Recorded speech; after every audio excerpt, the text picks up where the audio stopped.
하나님의 크신 은혜가 그리고 평강이 오늘도 여러분의 삶의 자리마다 충만히 임하시길 기원합니다. 기도하겠습니다. 하나님 아버지, 하나님의 말씀을 내 발에 등 삼고 내 길에 빛 삼아 걷고자 다시 말씀 앞에 섭니다. 겸허하게 받고 또한 주시는 은혜 붙들고 오늘도 하나님의 은혜 안에서 살게 하옵소서. 감사드리며 예수님의 이름으로 기도하옵나이다. 아멘. 오늘 보실 하나님의 말씀은 신명기 31장 1절로 13절까지입니다. 신명기 31장 1절로 13절까지 말씀 같이 읽죠. 또 모세가 가서 온 이스라엘에게 이 말을 전하여 그들에게 이르되 이제 내 나이 120세라 내가 더 이상 출입하지 못하겠고 여호와께서도 내게 이르시기를 너는 이 요단을 건너지 못하리라 하셨느니라. 여호와께서 이미 말씀하신 것과 같이 내 하나님 여호와께서 너보다 먼저 건너가사 이 민족들을 네 앞에서 멸하시고 네가 그 땅을 차지하게 할 것이며 여호수아는 네 앞에서 건너갈지라. 또한 여호와께서 이미 멸하신 아모리 왕 시혼과 옥과 및 그 땅에 행하신 것과 같이 그들에게도 행하실 것이라. 또한 여호와께서 그들을 너희 앞에 넘기시리니 너희는 내가 너희에게 명한 모든 명령대로 그들에게 행할 것이라. 너희는 강하고 담대하라. 두려워하지 말라. 그들 앞에서 떨지 말라. 이는 내 하나님 여호와 그가 너와 함께 가시며 결코 너를 떠나지 아니하시며 버리지 아니하실 것임이라 하고, 모세가 여호수아를 불러 온 이스라엘의 목전에서 그에게 이르되 너는 강하고 담대하라.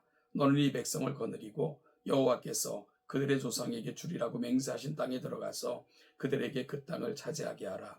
그리하면 여호와 그가 내 앞에 가시며 너와 함께 하사 너를 떠나지 아니하시며 버리지 아니하시리니 너는 두려워하지 말라. 놀라지 말라. 또 모세가 이 율법을 써서 여호와의 언약궤를 매는 레위 자손 제사장들과 이스라엘 모든 장로에게 주고, 모세가 그들에게 명령하여 이르기를 며칠 년 끝에 곧 면제년의 초막절에 온 이스라엘이 내 하나님 여호와 앞 그가 택하신 곳에 모일 때에 율법을 낭독하여 온 이스라엘에게 듣게 할지니 곧 백성의 남녀와 어린이와 내 성읍 안에 거류하는 타국인을 모으고 그들에게 듣고 배우고 내 하나님 여호와를 경외하며 이 율법의 모든 말씀을 지켜 행하게 하고 또 너희가 요단을 건너가서 차지할 땅에 거주할 동안에 이 말씀을 알지 못하는 그들의 자녀에게 듣고 내 하나님 여호와 경외하기를 배우게 할지니라. 아멘. 신명기 31장부터 34장까지는 모세 오경 전체 결말 부분이며 동시에 신명기의 결말이기도 합니다. 신명기 31장은 모세와 여호수아의 리더십 이양과 율법의 기록과 보존에 대한 부분 내용이 중심 내용입니다. 오늘 본문은 모세가 먼저 백성에게 그리고 후계자인 여호수아에게 그리고 제사장과 장로들에게 명령하는 세 부분으로 구성되어 있습니다. 먼저 백성들에게 주시는 말씀을 보면 모세의 나이는 120세이지만 죽기 전까지는 전혀 기력이 약해지지 않았습니다. 모세는 아직 정정하고 가나안 땅에 들어가고 싶은 마음 굴뚝 같았지만 그 가나안 땅에 들어갈 수 없었던 이유는 그가 그 땅에 들어가는 다른 백성들보다 불결하거나 불순종했기 때문이 아니고 오직 한 가지 이유는 하나님이 허락하지 않으셨기 때문입니다. 그것은 모세의 역할이 바로 요단강 앞 여기까지라는 사실을 분명하게 성경은 말씀하고 계신 것입니다. 이제 하나님은 이스라엘 백성들보다 먼저 가나안 땅을 정복하실 것입니다. 그리고 그 뒤를 여호수아가 따르고 백성들은 여호수아를 따르면 됩니다. 시브리어 성경으로 보면 모세는 이 문장을 주어만 바꾸어 동일하게 반복합니다. 3절 전반절을 보면 여호와 당신들의 하나님이 당신들 앞에서 건너가실 것이라. 그리고 3절 후반절을 보면 여호수아가 당신들 앞에서 건너갈 것이다. 가나안 정복은 하나님이 직접 하시는 사역이라는 것과 40년 동안 모세를 사용하신 것처럼 이제 여호수아를 사용하실 것이라는 의미 있는 말씀입니다. 이러한 약속의 증거는 이미 아모리 왕 시온과 바산 왕 옥을 물리친 사건으로 보여주셨습니다. 이제 이스라엘 백성들은 믿음으로 행하기만 하면 됩니다. 모세는 명령합니다. 강하고 담대하라, 두려워하지 말라. 그들 앞에서 떨지 말라. 여러분, 그런데 말이 쉽지 이런 위로나 격려가 얼마나 공허할 때가 많이 있습니까? 하지만 이스라엘이 강하고 담대할 수 있는 근원적 이유는 너무나도 분명합니다. 네 하나님 여호와 그가 너와 함께 가시며 결코 너를 떠나지 아니하시며 버리지 아니하실 것이기 때문입니다. 이 사실을 진실로 믿기만 한다면 이것은 정말 대단한 약속입니다. 인간이기에 때론 위축되고 약해질 때 있겠지만 그때마다 다시 이 약속의 말씀으로 돌아온다면 분명히 다시 일어날 수 있는 힘을 얻게 될 것입니다. 이어지는 7절과 8절은 여호수아에게 당부하는 말씀입니다. 모세는 이제 여호수아를 불러 온 이스라엘 백성 앞에서 이 취임식을 합니다. 모세는 안수를 통하여 지혜의 영과 지도자의 권위를 그대로 위임합니다. 이제 모세에게 그렇게 하셨던 것처럼 여호와께서 앞서 가시며 여호수아를 이끌어 가실 것입니다. 백성들에게 했던 동일한 약속을 하십니다. 여호수아 역시 하나님을 믿고 그분의 인도하심에 순종하기만 하면 됩니다.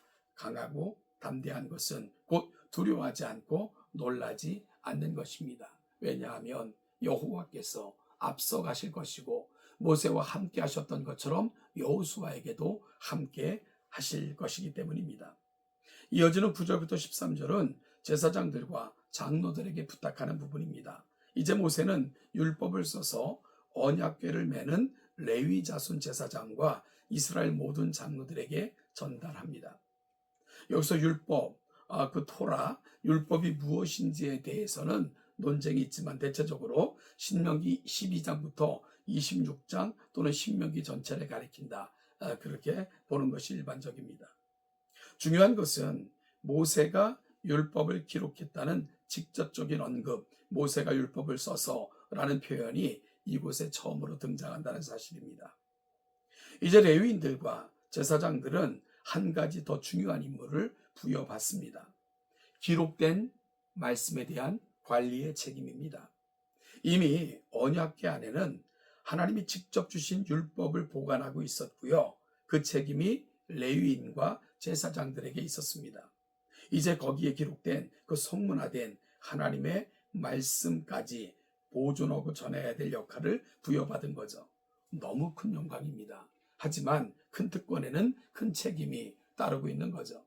이제 제사장들과 장로들은 매 안식일 초막절마다 남녀노소 이방인을 가리지 않고 모든 백성에게 기록된 말씀 곧 율법을 듣고 배우고 하나님을 경외하며 그 말씀을 지켜 행하도록 백성들을 지도하고 인도해야 됩니다. 또한 하나님의 언약은 세대를 거쳐 이어져 가야만 합니다.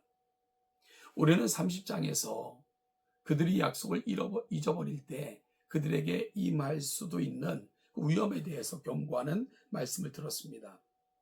여러분, 그리고 그 일은 실제로 이루어지게 되죠. 이스라엘 백성들은 남과 북이 완전히 멸망하여 바벨론으로 포로로 끌려가게 됩니다. 그럼에도 불구하고 하나님께서는 긍휼을 잊지 않으셨고요. 그들을 약속의 땅으로 돌아오게 하셨습니다. 돌아온 후에 특별히 느헤미야서를 보면 성벽 건축이 완성된 후에 이스라엘 백성들은 수문 앞 광장에서 말씀 집회를 갖게 됩니다. 그때 에스라를 통해서 말씀이 선포되고 말씀이 읽혀질 때에 그 백성들이 보였던 반응이 뭡니까? 그들은 엉엉 울었습니다. 우리가 하나님의 말씀을 지키지 못했습니다.